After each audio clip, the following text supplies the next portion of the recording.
Hello, guys and gals, and this is part 8 of our reading of Neptune 1 is Missing. It is a novel by Hugh Walters.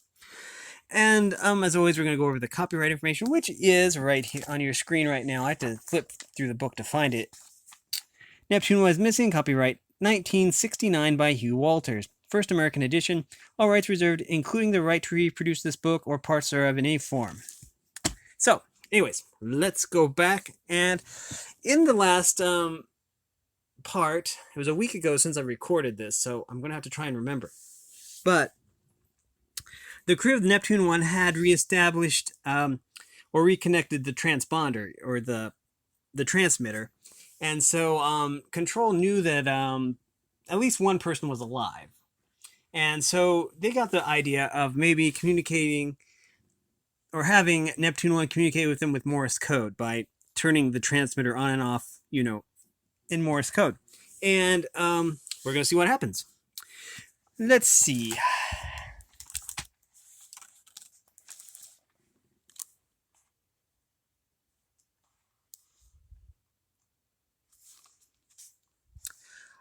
I believe we were on chapter 11.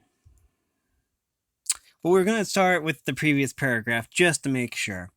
90 minutes had passed, and there was no change in the sound from the loudspeaker. Of course, it might have taken a little while for the ship's crew to pick up the message from Whiskers and put a suggestion into operation. The men and women in the control room waited tensely. Chapter 11. That should do it, Tony announced at last. We'll let it warm up, and then we'll try it. What about the receiver? Surge asked. Will that be all right, too? Should be. Wouldn't be much use talking to Control unless they could talk back. Would it? Tony grinned.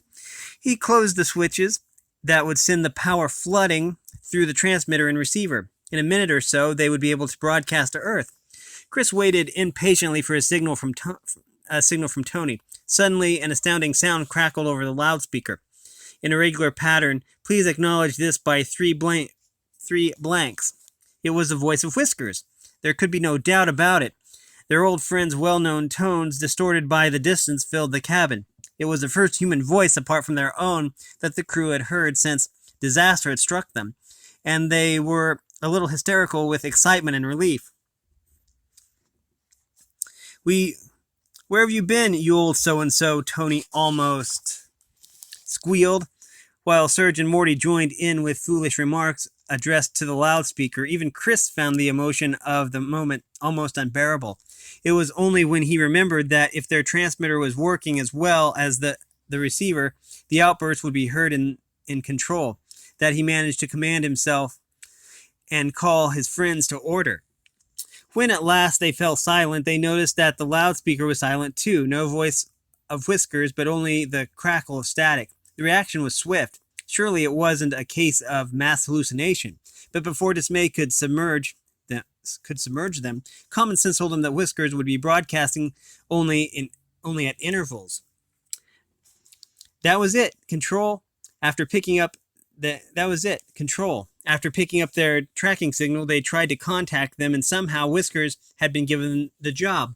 He must have been trying for some time. The tracking transmitter would have begun to work as soon as the power supply had been restored. If they waited a little, his voice would come through again. Chris took the microphone once more. Neptune 1 calling Control, he said, trying not quite successfully to speak calmly. We are all alive and well. A serious electrical fault has developed. All systems have been out of action. We have restored power, light, and air circulation. Now we've just got our radio working. Whiskers, old man, your voice is the sweetest thing we've heard since we left Earth. Can you tell us where we are and what is the date and time? Just as he finished, the loudspeaker came on again. Control calling Neptune 1, Whiskers said. We're picking up your tracking signal. Can you acknowledge by interrupting? He must have spoken some time before. How long they had no means of knowing. Once they could exchange messages both ways, they would get things sorted out. Meanwhile, Whiskers would be repeating his request until their own broadcast burst into Control. Perhaps, Tony, you better cut the tracking transmitter, just in case we're not getting through, Chris suggested. That will make sure they know we've heard. Okay, Tony answered cheerfully. It was great to know that somehow they would now be able to communicate with their friends, even if they could achieve nothing more. This would be a great comfort to them. And, as Chris had said, they would be able to let Control know what had gone wrong. Whiskers kept repeating his request, and as time went on and there was no sign of a response, spirits in the huge room began to sag. The tracking signal continued steadily. Could it be that in spite of all, the transmitter had come alive on its own, and that the ship carried no human occupant? Surely by now the crew would have picked up his broadcast and been able to respond. He must cling to the hope that the cause of the silence was that Neptune 1's receiver wasn't working. He was about to repeat his message yet again when it happened. "Listen," a startled technician had shouted, and Sir George and the others looked towards him. He was working on the receiver that would pick up any voice signals if they came. Someone had reduced the volume of the tracking signal till it was barely audible, and now another sound was filling the control room. It was a crackling sound from another loudspeaker. "It's their carrier wave," he burst out. "They're coming through." From across those millions of miles came a babble of sounds, of laughter, a cheer of semi-hysteria, human voices of the crew of Neptune 1. "Where have you been, you old so-and-so?" a voice said distinctly. "Tony!" burst out George and Whiskers together. In an instant, the sedate control room had been transformed. Sober scientists and staid technicians laughed, shouted, and danced. It was only the burning desire to hear every precious syllable coming from the radio that brought the celebration to a swift end. It was now certain that beyond all human expectation, Control was in touch with Neptune 1, and it seemed all of the crew were alive. Whiskers was sure he'd heard the other three voices besides Tony's in the confused sound that was coming over the loudspeaker. "Wait till you get back here. I'll give you old so-and-so, you young brat," Whiskers called into the mic. Sir George tried to conquer his emotion, came over and took the microphone. "Thank God you're alive," were the first words he said. "Your signal ceased and we thought the ship had broken up. No doubt before you hear this, you will have told us." "Ah, someone's coming through now."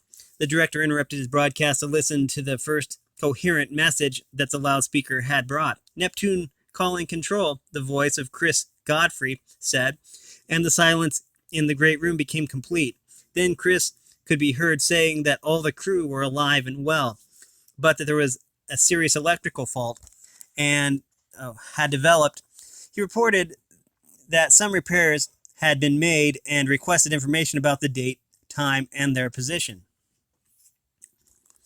Whiskers cursed the delay of radio waves. How could you conduct a conversation when it takes 150 minutes to get a reply? But Gillianders told the crew that the date was April 2nd and that he would give a time check in 10 minutes time.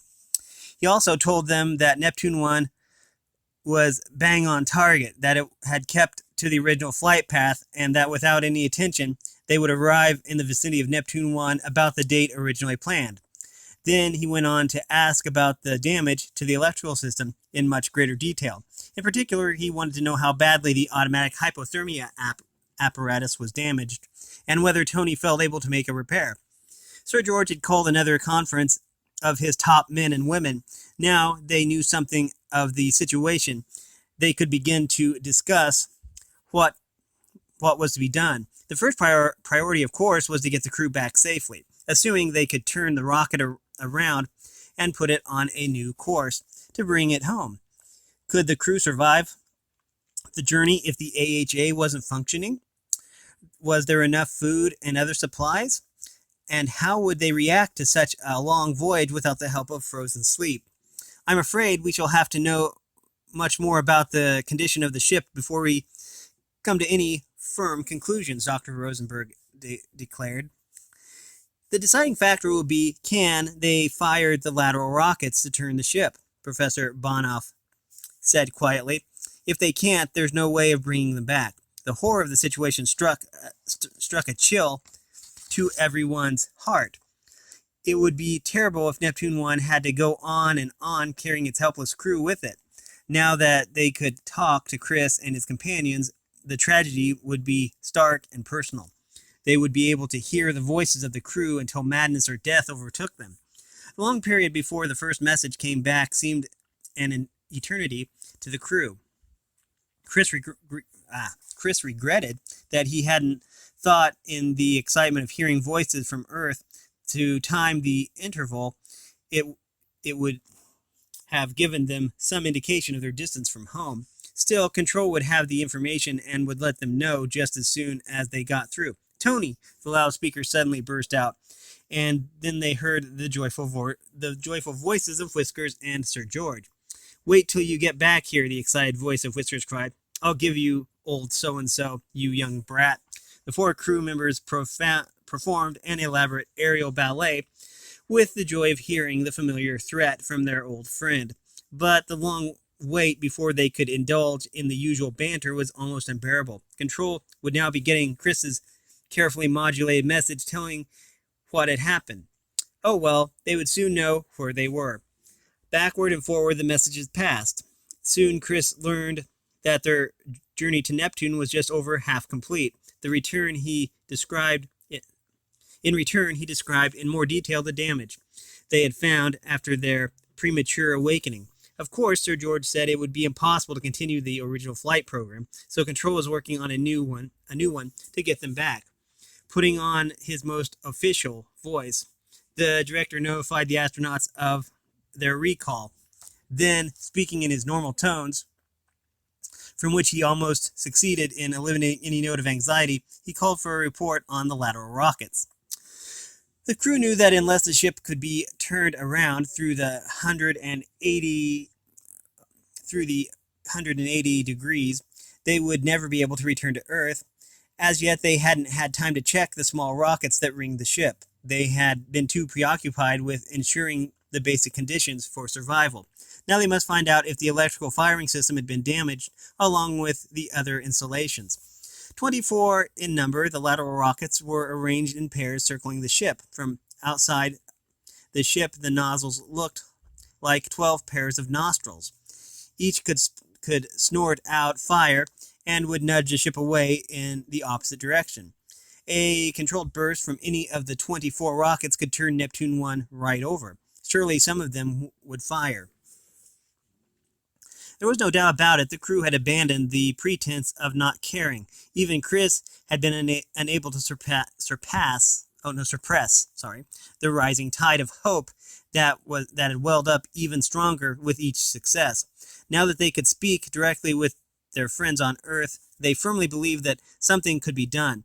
Even if it was impossible to complete the Neptune mission, they couldn't help feeling confident that Sir George Benson could bring them safely home. It was the most dangerous mistake they could make. The lively hope and high spirits of the crew came over plainly in their radio messages. As he listened to the slightly distorted voices of his young friends, Sir George winced at the talk of what they would do when they got back. Whiskers had answered in the same style, for the director couldn't bring himself to extinguish their growing flame of hope. The computer was standing by, ready to work out the ship's return route as soon as Control knew about the laterals, but not even the computer could stretch out the crew's inadequate supply of food and water, nor could it guard against the tremendous mental strain of such a long journey. Up to now, Control had not requested information about Neptune 1's stores, because most of the journey there and back would have been complete without need for the crew to eat and drink. The provisions that the ship carried were limited. Even with the emergency rations, the crew wouldn't be able to survive the long months ahead if they were to remain conscious. They must realize that as soon as their present mood of exhilaration had passed, and they were asked for this vital piece of information. "Come on, let's check the laterals," Chris called to his crew. The sooner they turned the ship around, the sooner they could begin the process of deceleration. He wouldn't let himself think how long it would take for him to determine. Oh, wait. He wouldn't let himself think how long it would take, for he was determined to meet one obstacle at a time. When he reflected on the change in the situation since they had first been defrosted, he felt confident that, under Tony's skilled guidance, they could repair any damage within reason. Even if the side rockets didn't function at once, surely it couldn't be a very hard job to get them to work. With a will, they set about making the crucial tests. The 24 firing buttons were on a panel about 18 inches square and within easy reach of Chris's contour couch. They were placed there in case it was ever necessary to make a course correction while the ship was under thrust. Chris would then only have to raise an arm to reach the firing panel. Now Neptune 1 was under free fall, coasting along at a fantastic speed even further away from Earth. Holding his couch with one hand to steady himself, Chris pressed two of the firing buttons. These controlled rockets on opposite sides of the ship, which would counteract each other. Otherwise, the vessel would start spinning like a top. If only one of the pair fired, just a short burst would be sufficient until control could give them definite instructions. Nothing happened. No tiny red lights flashed on beneath the buttons, which would have indicated ignition. There was no tremor of the ship, as there should have been. This pair of rockets was out of action. One after another, Chris tried every button on the panel. Not a single rocket lit up, and unless they could find and correct the faults, they would shoot on forever across space, and all their efforts would have been useless. Chapter 12. What about a press release? Mr. Gilliander asked Sir George Benson. Not yet, the director replied firmly. The world believes that our astronauts have perished. Until we are sure we can get them back, it would only cause great distress to announce that they are still alive. We'll let the news services know as soon as we can. But even while the director was speaking, a leak was sprung. One of the technicians, who had been on duty continuously for over 36 hours, had collapsed and been sent home. He was so exhausted that when his wife questioned him, he told her the secret that Sir George had charged them all to keep. An hour later, she had a hairdressing appointment, and so the secret was out. It was a furious Sir George Benson who saw the hordes of reporters bearing down upon him. Someone was going to feel the edge of his tongue for this disobedience. When he told his staff to be discreet, he expected them to be so. Now he would have to let the world know that Chris and his companions were still alive. There wasn't time to prepare a formal statement. As soon as the newsmen had been ushered into the press conference room, the director stepped in front of them and in a few terse sentences explained how contact had been reestablished with the crew of Neptune 1. He went on to say that the ship had been badly damaged by an electrical fault, and it wasn't at all certain if it would be able to complete its mission. The whole staff at Cape Kennedy were working on the problem. Until a decision had been reached, he could say no more. Before the torrent of questions could break, Sir George quickly walked away, leaving a tight-lipped Mr. Gilliander to urge the reporters on their way. You didn't tell them that the crew may never be able to return at all, Whiskers said. No, the director said wearily, because nothing is certain yet. We want to work without the emotional storms that would be set up if the public were told that our young friends were doomed. But if we can't get Neptune 1 home, you'll tell them then? I expect so. Meanwhile, let them rejoice that the 4 young men are still alive. The whole apparatus of news dissemination swung into action to broadcast the deliriously exciting news that the 4 young heroes, whom everyone had mourned as lost, were still alive. It is doubtful whether there was a single man, woman, or child in the whole civilized world who didn't hear that Chris, Tony, Maury, and Serge had not perished in the spaceship disaster. When the deaths of the 4 young men had been reported so many weeks before, everyone had mourned their loss, for they had long been heroes to millions. The destruction of Neptune 1 and its crew had felt like a personal disaster. Now it seemed the astronauts had returned from the dead. The world waited for more news. Only the most severe measures protected Sir George Benson and his staff from the persistent reporters. Nothing but rigid security all around the control center building could have allowed the scientists and engineers to continue their work. Everyone was waiting for news of those lateral rockets. "It's no use," Chris said at last. "They're all dead." After their growing confidence, the failure was a bitter blow to the astronauts. Utter despair filled the cabin. It seemed a long time before Chris managed to speak. "We'd better report to control," he said in a strangled voice. But it was still some moments before they felt calm enough to speak to their friends on Earth. Then Chris told the Cape, quite simply, that none of the lateral rockets were working, but they would start investigating. He didn't ask for further instructions, for he knew there was little that Sir George could say. Gradually, the training of the astronauts asserted itself again. Even if they had no possible hope, they must act as if they had. They must attempt the truly formidable, perhaps impossible, task of repairing the laterals.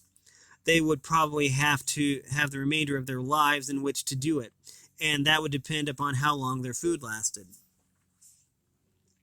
Cold horror gripped everyone in control as Chris's words came over the loudspeaker. "Now you see why I didn't want any publicity," Sir George Benson groaned. Whiskers had never seen his old friend in such deep depression.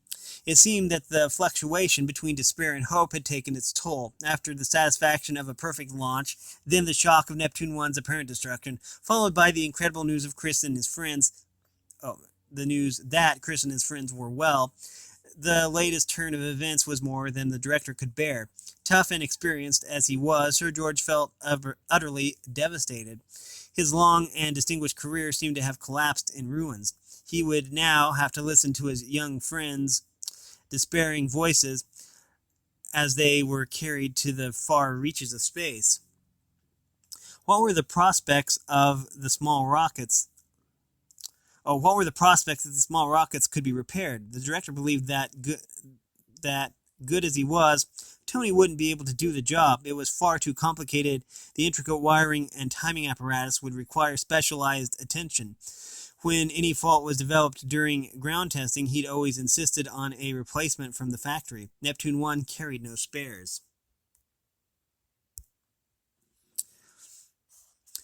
Nonetheless, Sir George called together his experts to discuss whether there was any possible help they could give. The unanimous opinion was that it was hopeless.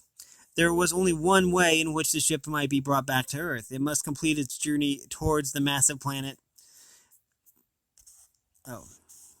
towards which it was speeding. Then it might be able to use the powerful gravity of Neptune to swing round it and head back. But this would mean the ship still had many months of flight before it. Without the help of the AHA, the crew wouldn't last. But if Tony could patch up the hypothermia apparatus, Sir George braced himself to speak to the doomed crew. He was sure that Chris and his friends would be as aware as he of the situation. Chris would have known that their end was certain when he reported about the lateral rockets, yet his voice had been calm enough. Sir George must follow his young friend's brave example and speak without the emotion he felt. "Bad news about the laterals. I'd like you to concentrate on the AHA," he said. "Will you examine carefully and let us know if you can repair? If the hypothermia apparatus, too, was damaged beyond repair, then even the remote chance of bringing the ship back after a semi-orbit of Neptune would have vanished. And if that happened, would it not be better to break off contact with the doomed crew? Would it be kinder to let the astronauts end their days in privacy, or should they keep in contact right to the end?" Benson didn't think he could stand it. He could stand that. To find his staff a task, the director ordered that a flight program should be worked out on the assumption that Neptune 1 could complete its journey. It might even be possible to bring the ship back without much help from its crew. But if they had already perished, what would be the use? After Chris had broadcast his message to control, the quartet could easily have relapsed into the blackest gloom. The long interval before the Cape could reply would have been sufficient for their morale to break down entirely, but Chris ordered them to begin repairing the lateral rockets. Every member of the crew knew full well that the job was impossible, but as much to occupy his own mind as to encourage his companions, everyone set to work with forced enthusiasm. Tony began stripping away the paneling to expose the massive wires and pipes that led to the first rocket. A depressing sight met his eyes. Not only had the great surge of current that had been responsible for so much damage throughout the ship scorched the cables, but the heat had twisted and distorted most of the pipes. Tony could hardly suppress a groan, for he more than his companions appreciated the impossibility of a task. "Let's try the others," he said tersely. One by one, they exposed the sad sight of the ruined laterals. Each was like the first beyond repair with the resources they had. It was just as they'd looked. It was just as they'd looked at the 12th that the radio crackled, a voice warning them that Sir George was about to speak.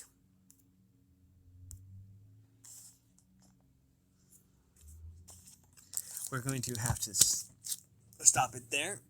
Anyways, if you like this content, then, we've been reading Neptune Was Missing by Hugh Walters. If you like this content, then make sure you like and subscribe and ring the bell if you want to, so you know when I upload.